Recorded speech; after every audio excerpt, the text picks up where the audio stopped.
Hey, welcome back to the Subconscious Mind Mastery Podcast. I'm going to not play this thing all the way through, cut it off, and do this. Again. Oh, what's this? Well, thank you. Ah, the best. From Stevie. Yes, take it. Alvin. Okay. All right. Yeah, it's, I've done one of these birthday things, I guess, for quite a while. And the thing that I really have loved doing is turning the sales the other way and giving you something on my birthday. So I've been working on that, spent a good chunk of yesterday getting it all tied together so that you could get it easily. And here is the gift. If you will go to the Subconscious Mind Mastery website. Now, this is only going to be up for a few days, okay? I'm not going to leave this forever. This is just kind of a quick thing. But if you go to the Subconscious Mind Mastery website, then right at the top, there are some birthday balloons. Click on them, and that will take you to the link to download the gift. What is the gift? It is about a 9-minute video that I did showing the Saturn-Pluto thing that I've been talking about. This massive conjunction. But I show what happened in 1284 and show the chart. What happened in 1518, show the chart. What happened in 1776 before the American Revolution, show the chart. So if you just go there to Subconscious Mind Mastery and click on the balloons, that's all you have to do. And then it takes over from there and you'll get your download right away. Okay, that will celebrate that. Yeah, rolling into another year and another decade. And we're just rolling right on. And what I wanted to talk about here was a listener question that's in the Facebook group. In fact, I would invite this from a lot more of you. If you have a question, throw it in there because there was some really great stuff that came from this. And, I mean, there are a lot of really good manifestors listening to this and involved in that Facebook group, and your comments are appreciated on other people's stuff as well. But here was somebody who is trying to start a business and is just having some blocks. And she said, I'm pretty sure I have a block. I just don't know how to proceed. Thank you for your help. Now, I'm going to let you in on some coaching that I got, some email coaching from Fred Dodson. And I'm going to tell a story on myself here because I had done, at that point, I don't know, maybe 10 audiobooks with Fred. And I emailed him and had in my email basically the same kind of thing. And you know what I think we do is we build justifications, I guess, or reasons why things in our life are the way they are. Because, and I did exactly the same thing. Like the areas where I wasn't getting breakthroughs created stuckness in my conversation about it. See, so Fred... in typical Fred fashion, said, I'm surprised you've narrated so many of my audiobooks and haven't gotten this. And I think this is why we have to be in this conversation in an immersion type basis. Because I'm telling you, we are talking about fundamentally programming not only the way we think, but the way that we communicate. And the way we communicate to ourselves is the most important type of communication.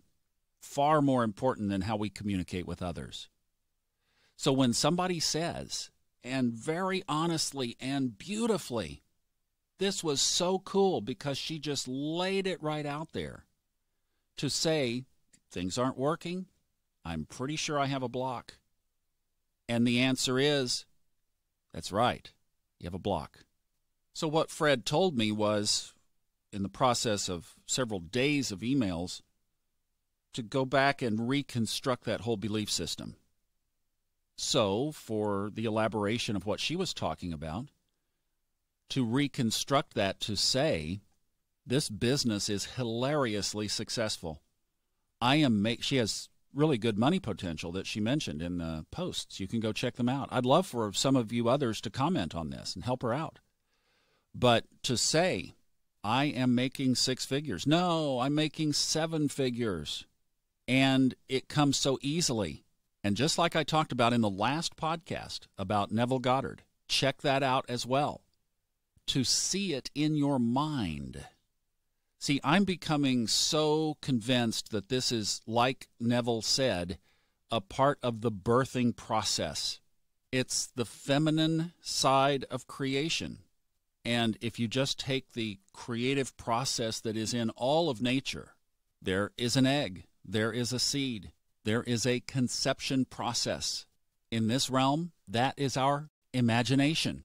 So it's almost like if we were imagining things that are not in alignment with our vision. So if we're imagining non-success, no success, if we're imagining this isn't going to work, if we're imagining I'm stuck, if we're imagining this is too difficult, it would be as impossible to grow that vision as it would be, for example, to grow a tree without a seed falling into the ground. In other words, that seed is the imagination of that next tree. And you can play with that analogy from there, but that's a pretty good start. So you see, if the imagination equals the seed falling into the ground, then the nurturing, then the growth, then the roots sprouting, then the growing, right, and all of that. Different part of the process. But it's the seed that equals our imagination as we start to bring this to life. And what we do is with our imagination, the equivalent of go dig the seed up out of the ground. It's like because we shift our imagination to something that is not big tree. Then the imagination becomes I'm stuck or too difficult. And what have we just put in the ground? So what Fred encouraged me to do was to reconstruct the initial vision and start to see it as though it had already happened. So yeah, you can go back and catch more on that in the last episode. Now, what you do is there's always action tied to this. So from this new paradigm of this success already achieved, then I love the combination of going with what Mike Dooley talks about, making pitches to the universe. So that's where if you need to get information on something, like if you need to get educated, so if your big tree growth seed is to become a surgeon, like I talked about last time, there's a process you have to go through. You don't just create that I'm going to be a surgeon and waltz into an OR. Not with me on the table anyway. And you get the point, right? You have to you have to get the skills and knowledge and training that's applicable to your vision. And even if it's going to the car lot and picking out a new car, you'd better get smarter than that dealership. And now, fortunately, we have the tools to do that, don't we? So we have to do our part. And then we start making pitches to the universe. So within the context of our training, our knowledge, our vision, we start to do things. We start to take actions and putting things out there and seeing what the universe gives us back. I'm starting to see that seed germinate with this astrology work that I've been doing. I saw it in the chart. I started to put some things together. I made some pitches to the universe. There was a little bit of traction, just a little bit of traction. It's like, how do you know that you're in it? You start to see movement. When there's no movement, it's stone cold dead, like there's nothing there. But when you start to see that movement, then you keep leaning in that direction. And if it continues to grow, you water it, nurture it a little bit more, it grows a little bit more, and that's exactly what's happening with me with the astrology that I'm doing. The podcast is doing great. The audience is very interactive, engaging. I'm getting booked with consultations, and I'm starting to look at the next chapters. Lean in that direction and start nurturing that seed a little bit more, a little bit more, a little bit more. Here's something that's kind of interesting. I've been doing in the full package readings, the astrology readings, I've been doing this human design work. Now, if you're not familiar with human design, it was a system that supposedly was channeled to this guy who is now in the non-physical realm back in the 1980s. And it advocates that about 65% of the population is this one human design type, and it's called generator. So, almost 3 out of 4 of us are that type.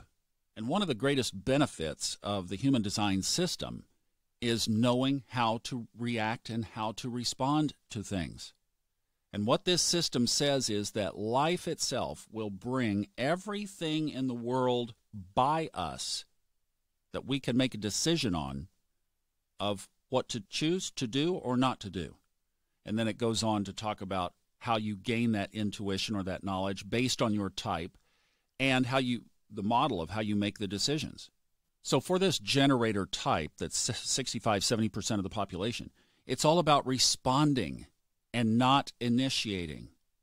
So I think about a trout. You ever been trout fishing? Here's a trout behind a rock. And if you just watch the trout, they're beautiful. They're beautiful and so graceful in the water. And all their day is about is eating. It's like all about eating. And you'll just watch the trout, and he or she is sitting behind the rock, and they here comes something, and they just move over and boom, just take it so gracefully, just like it's no big deal. Boom, over here, take this, go up, boom. And then if my fly drifts by, they go, nope, mm-mm. And that's the way. Sometimes they say yes. But that's the way that human design says that the majority of us are wired to do, is to just respond to the various things from our intuition.